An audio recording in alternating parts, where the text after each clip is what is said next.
Guys, welcome back to YouTube channel. ఈరోజు అయితే నేను గణపతిని పెట్టాను అనమాట. చూడండి ఎలా ఉంటుందో ఇది. చూడండి గైస్, అలంకారం అయితే చేసేసాం గైస్. పైన దేవుడికి అండ్ కింద దేవుడికి పెట్టేసాం గైస్. ఇలాగున్నాడు చూడండి. తినకి ఎంతమంది లైక్ చేసే వాళ్ళు అయితే లైక్ చేయండి. మీరు డైలీ పూజ తినకు చేస్తారేమో లైక్ చేయండి, షేర్ చేయండి అండ్ కామెంట్ చేయడం అస్సలు మర్చిపోకండి. పక్కనున్న బెల్లుని కొట్టేయండి. ఇది కుడాలు, అన్నము, అవి ఫ్రూట్స్.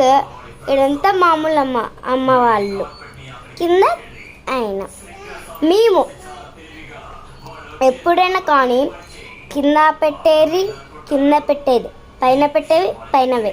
ఇంకెప్పుడు చూసినా పైన ఉంటాయి, అవి ఎప్పుడు చూసినా కిందకే మామూలుగా ఉంటాయి. Bye guys, ish you all.